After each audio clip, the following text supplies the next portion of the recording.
Welcome back. I'm still with Talk's international editor, Isabel Oakeshott. Now, we were just mentioning before the break, Isabel, that you won't know about this because you're not a bloke. But we guys, if we go for a X-ray, we have to the NHS, before they will X-ray us, we have to tell them whether or not we're pregnant in case the gamma rays, the X-rays damage our unborn child, which is pretty unlikely if you're male. And yet, due to wokery, that nonsense persists. So I hereby salute a GP, a general practitioner, Dr. Stephen McAndrew, up in Scotland, who went to donate blood and was made to, or was required to sign a form confirming that he was not pregnant. He said, "I'm a doctor and I'm a male.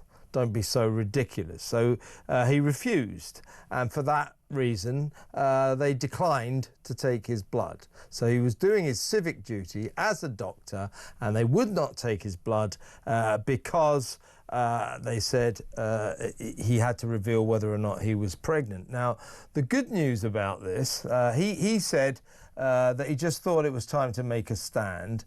He said, "This is bonkers." And that, and I quote, he said, "I have a nagging feeling that it is political correctness gone too far, trying to placate the gender brigade." I think he's on the money there. But the good news about this is the Scottish National Blood Transfusion Service says that in the light of this, it will update the donor form to include this. If not applicable, please tick no. So a slight glimmer of common sense there. Meanwhile, down in Britain, though, I'm afraid down in England, Health Secretary Wes Streeting's war on woke doesn't seem to be working wonders. In the NHS down here, mothers are still referred to as birthing people. So little steps forward, small steps back. But here's to Dr. Stephen McAndrew, eh? What a hero! Can we try and get him on? Yeah, no, we're trust me, we are. We're trying to.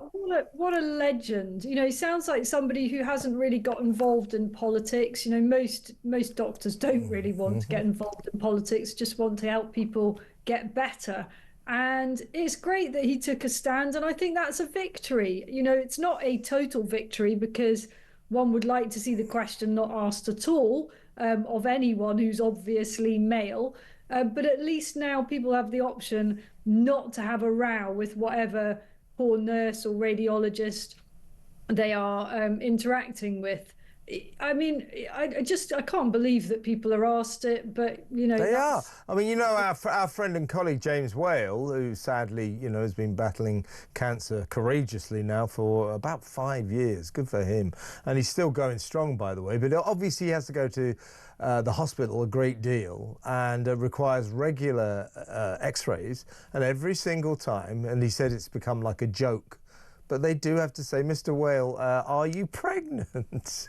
I mean, how old is James Whale? 70-ish or something like that, 72, 70. Come on, you know, I mean, there is no way on the planet a woman could be pregnant at 70. So what are they doing? Yeah, that's right. So I didn't think of that. I mean, it's ridiculous on two counts in his case, isn't it? A, he's a little too old, a little bit past childbearing age, but also probably more pertinently, he's what's technically known as a man. That's just ridiculous, isn't it? Why do I keep saying this, Isabel? You know, the Wes Streeting, he makes the right kind of noises, but like most health secretary, nothing ever seems to ever happen. But he's the one who about 2-3 weeks ago wrote in The Sun, "I'm declaring war on woke, that this is all silly and I'm going to stop it." So I said, all right, Wes, appreciate your sentiments, you're absolutely right.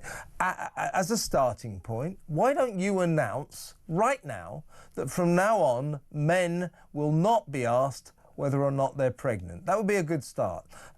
Response came there, none. And still this nonsense is going on, and still the NHS in England and Wales officially refers to pregnant women as birthing people. I mean, you would have thought that any so-called man that was somehow pregnant, and they're obviously not a real man if that was the case, would have been through so much to be in that condition, given their natural situation, that they might have kind of thought to mention it if it needed to be mentioned at an X-ray. You know, it's not something that happens accidentally if you're a so-called man, is it? In the very rare cases where it's been made possible for so-called men, that has involved an awful lot of work, should I say. Yeah. So I don't think it would be something that they might have just kind of forgotten about or didn't realize, in the way that some women genuinely don't realize they're pregnant and haven't thought about the possibility. That's not really realistic, is it, for a so-called man? I think. Luckily, I don't need an X-ray, but I might go and give some blood. And if they ask me if I'm pregnant, I'd say yes. Just see what happens. See what happens. Listen, let's go to break. When we come back, we need to talk about Donald again. He's made this incredible congressional address, and he seems to be getting everything he wants out of Zelensky.